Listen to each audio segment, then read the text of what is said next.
हमारे साथ में बातचीत करने के लिए इंडियन मेडिकल एसोसिएशन के finance secretary doctor Piyush Jain हैं। सर, राजस्थान में जिस तरीके से मामला आया है डॉक्टरों को लेकर, जिसमें कार्रवाई भी हुई है, कुछ उसमें सरकारी अधिकारी भी इस पूरे मामले में लिप्त पाए गए हैं। आईएमए की तरफ से क्या स्टेटमेंट है, क्या प्रतिक्रिया है? देखिए, ये बहुत ही दुखद और बहुत ही भयानक किस्म की चीज़ पकड़ी गई है। और ये जो राजस्थान में हुआ है कि जो फॉरेन मेडिकल ग्रेजुएट्स हैं उनको बिना एग्ज़ाम पास किए ही सर्टिफिकेट दे दिया गया है और उनको प्रैक्टिस करने की या इंटर्नशिप ज्वाइन करने की छूट मिली है। उसकी वजह से वो जो सर्टिफिकेट होता है उसके बेसिस पे वो प्रैक्टिस करते हैं या इंटर्नशिप करते हैं या आगे हाउस जॉब वगैरह करते हैं। तो ये बहुत ही गलत है, बिल्कुल निंदनीय है। इसके ऊपर कड़ी से कड़ी कार्रवाई होनी चाहिए। हमारा आईएमए का स्टैंड ये है कि इस तरह की घटनाओं को सरकार को पूरे तरीके से संज्ञान में लेना चाहिए, इसके ऊपर कड़ी कार्रवाई हो। जो भी लोग इसके ऊपर लिप्त हैं, इनके अंदर लिप्त हैं, उनके ऊपर कड़ी से कड़ी सरकार की कार्रवाई हो, ताकि इस तरह की घटनाएं कभी भी फ्यूचर में रिपीट ना हो। सर, आईएमए की तरफ से क्या एक्शन लिया जा रहा है या फिर क्या कदम उठाया जा रहा है? आईएमए की तरफ से हम कोशिश कर रहे हैं पूरा जानने की, पूरे जान पर इस मामले की पड़ताल करने की कोशिश की जा रही है।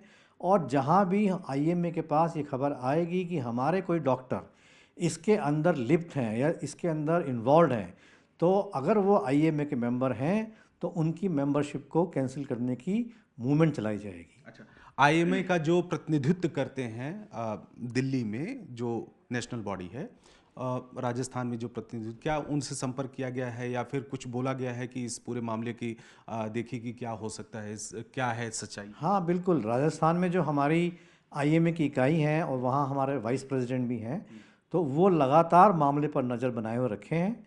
और उनको भी पूरा हमने कहा है कि अगर कोई भी डॉक्टर उनको पता लगता है कि जो इस मामले में जो दोषी, जिनके ऊपर शक है और अभी दोषी करार नहीं दिए गए हैं या जांच के बाद दोषी करार दिए जाएंगे, उसको वो हेडक्वार्टर को रिपोर्ट करेंगे और हम भी हेडक्वार्टर की तरफ से जो भी मुनासिब कार्रवाई होगी वो हम उनके ऊपर लेंगे, उनके ऊपर एक्शन लेंगे। क्योंकि आईएमए पूरी डेडिकेटेड है कि जो भी डॉक्टर्स डिग्री ले रहे हैं उनको सर्टिफिकेट मिल रहा है, वो पूरी जेन्युइन डिग्री लें और मरीजों की अच्छे से अच्छी सेवा कर सकें और कोई इसमें फेक चीज़ ना हो। सर, इसमें आईएमए कितना तक जो है कार्रवाई कर सकता है, मतलब क्या कार्रवाई कर सकता है, क्या प्रावधान है?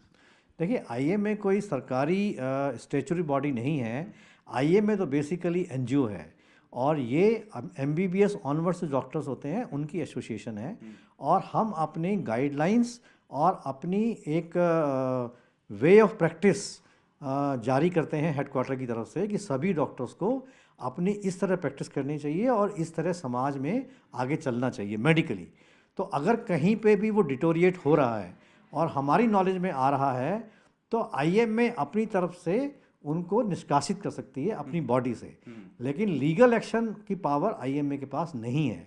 हम सजेस्ट कर सकते हैं गवर्नमेंट को कि भाई ये डॉक्टर्स हैं और अगर कोई गलत कर रहा है उसके खिलाफ कड़ी से कड़ी कार्रवाई की जाए और सरकार इसमें जो भी मदद चाहेगी आईएमए मदद देगी।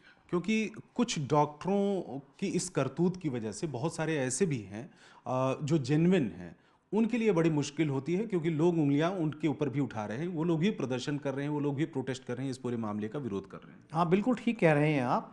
क्योंकि देखिए, पुरानी कहावत है कि एक कहीं पे भी एक मछली होती है तो पूरे तालाब को गंदा करती है और सबके ऊपर उसका असर जाता है। तो अगर 2 4 5 लोगों ने गलती किया है या 10 20 50 लोगों को सर्टिफिकेट मिला है, तो पूरा का पूरा बैच जो वहाँ से पास हो रहा है, उनको सर्टिफिकेट इशू किए गए हैं, उनके ऊपर एक क्वेश्चन मार्क लगता है। तो हम इसमें हमारी सरकार से यही रिक्वेस्ट है और हम उनसे दरख्वास्त करते हैं कि इसके ऊपर कड़े से कड़ा एक्शन लिया जाए, पूरी निष्पक्ष जांच हो, कड़ी जांच हो और जो भी दोषी हैं उनको सज़ा दी जाए। सर, एक सवाल और है। क्या देश में जो अच्छे डॉक्टर हैं, जो काबिल डॉक्टर हैं, पढ़े लिखे हैं, उनकी कमी है, क्या आपको लगता है? नहीं, अब ऐसा बिल्कुल नहीं है। और अब काफ़ी सफिशेंट मात्रा में हमारे पास डॉक्टर्स हैं। हर साल करीब 1 लाख डॉक्टर्स एमबीबीएस कर कर निकल रहे हैं हमारे पूरी इंडिया से, 1 लाख से भी ज़्यादा। और धीरे धीरे पूरे भारतवर्ष में, चाहे वो टायर 2 3 सिटीज़ हैं या हमारे विलेजेस हैं, वहाँ भी धीरे धीरे अब सब डॉक्टर पहुँच रहे हैं।